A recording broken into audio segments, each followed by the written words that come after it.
In 1976, Radio 1 broadcast 2 hour-long interviews with Marvin Gaye. Last week, we re-presented the first of those programs. Today, we offer the second. Marvin, Motown's first solo male star, had enjoyed a historic string of hit singles, both on his own and with a sequence of female partners, Mary Wells, Kim Weston, and Tammy Terrell. Diana Ross would follow. But though he first hit the American charts in 1962, it wasn't until '69 that he broke into Britain in a big way with his international #1, I Heard It Through the Grapevine. The follow-up, Too Busy Thinking About My Baby, also reached the top 10 and was also produced by rising Motown eminence Norman Whitfield. Oh, yeah. Oh, listen to me, people. I ain't got time to think about money or what it can buy. Thinking about my baby. She's never hard to find. With Norman, as you suggested when you talked about covering other artists' records, you were involved in a sequence of songs which had already been recorded by other artists. You did That's the Way Love Is and The End of Our Road. In other words, Norman was cutting various artists on his material. Was that a bone of contention at all with you? No, I don't. I'm like O.J. Simpson in the music business. I have no problems with that sort of thing. I feel I'm heads and shoulders above.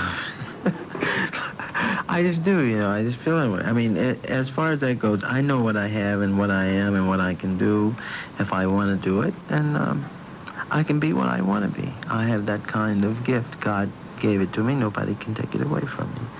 I'm not insecure in this business at all. I've never been insecure. In 1969, you had a hit in Britain with Abraham Martin and John, a record which Dion had a hit with in the States. And as a result of Dion's success, your record was not ever promoted in the States. Did you feel sorry about that? I wondered about that. Was that the reason? It'd been nice if somebody had told me that. You have to get to England to learn these things. No, I just sing them. That's the business end of it, which I am very upset with. But I'm just the singer, the artist. I take the music, I sing it. I cannot get into the business of it. I can only be upset with the business part of it. But as far as running it and not being in control of things, they do what pretty much they jolly well choose to do. So, them being in control, they who are in control either choose to promote it or not to promote it. And if they choose not to promote it, that's too bad.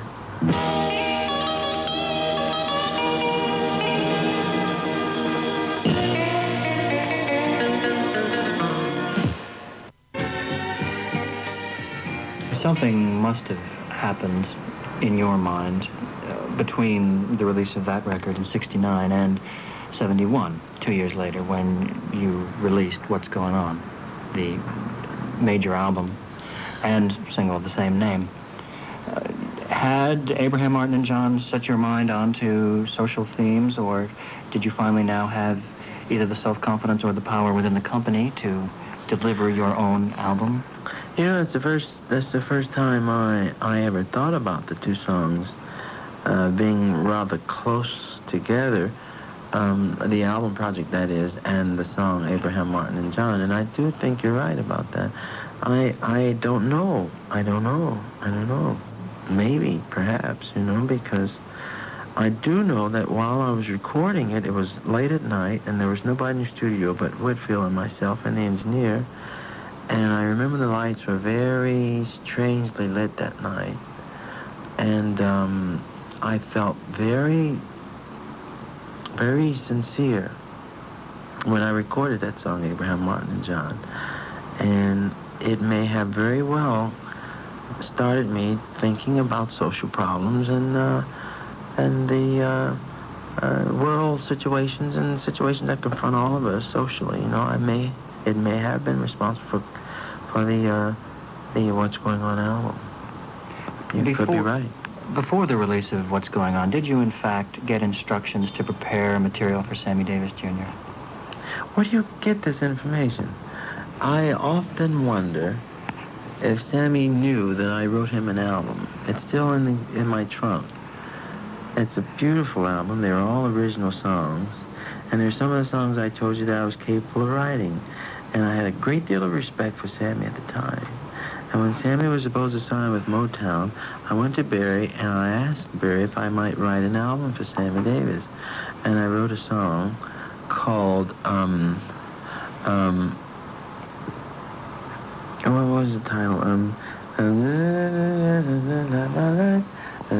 Thank God for my wonderful life, for my wonderful life. And we wrote, and the lyric,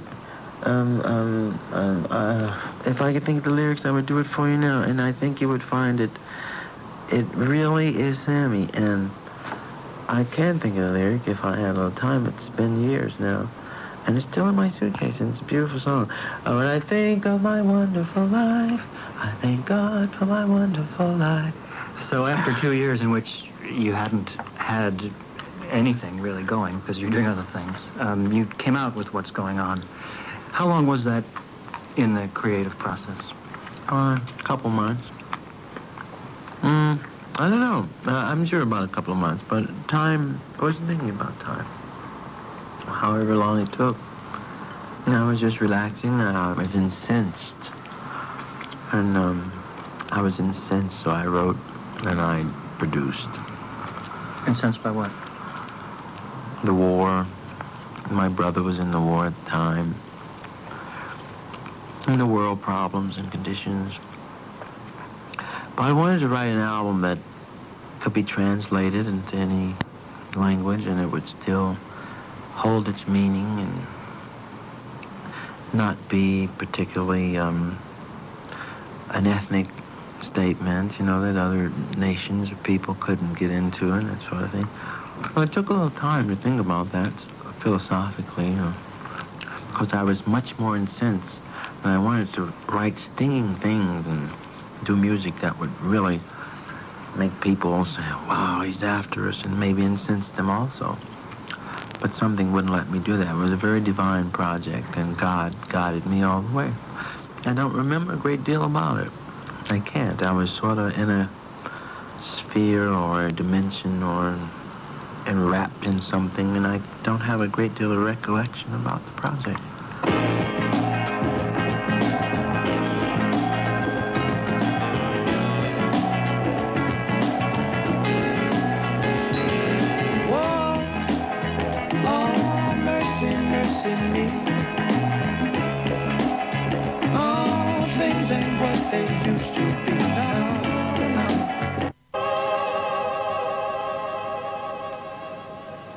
Did you project it to Barry before you actually gave it to him? I ask because it was a double album, a sleeve. That is, it was only a single record, but a gatefold album in America. You got to write your own liner notes. You had much more of a total authorship of the project than you'd ever been allowed before.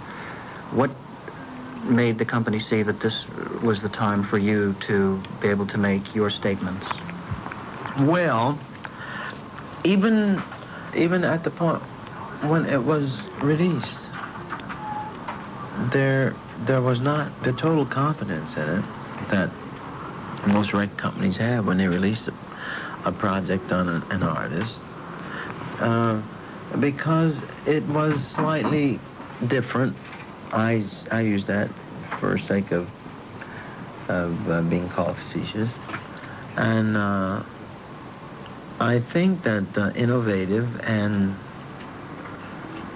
they felt like they were taking a chance, but Barry having an idea that I had something, because everybody always tells me, you know, all my life they tell me, you have something special. And I listen, and it doesn't affect me, but I think I know what they mean, and what they feel is that someday, somehow, some way, I am supposed to do something that is supposed to affect everybody's lives in some way, dramatically. And I haven't done it yet, but I suppose I'll do it, God willing. And I think viewing me in that manner, Barry probably felt that whatever I did, he would take a chance with it. Did you have... I used to have spiritual battles, but I tell him all the time. He said, listen, this is... I said, well, God will take care of it, trust me, you know, and that sort of thing. So he'd look at me a while, he said, well, put it out, or something, you know. We'd have those kind of conversations. You mentioned God and Jesus Christ quite a bit on the sleeve of the album. You do believe that he has a hand in guiding your work? Yes, and in my case, most absolutely. Not in the institutionalized religious description that most people have in their minds, no. I'm not that kind of person.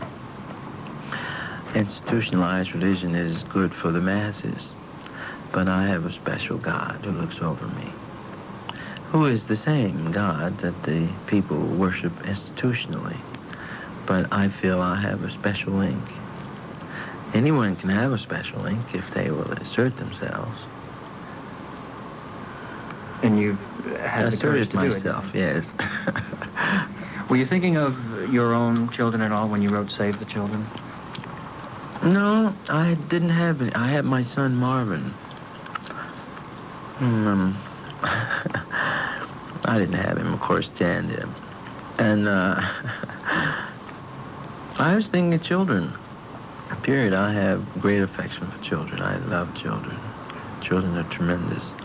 And I think that I wrote Save the Children because I was trying to think of something, some way or something that I could get to people, even a man who is hardened his hearted, who refuses to receive any thoughts of goodness, who refuses, who hardens himself to words of compassion and that sort of thing. I figured that the only object I could use, which was a real object to me, was children. So I saved the children. I think that having been a child oneself, that same hardened man would perhaps say, well, I should save what I've been. Somebody surely saved me. And I was appealing to one's feelings of fairness. I just want to ask a question. Who really cares? Save a world in despair.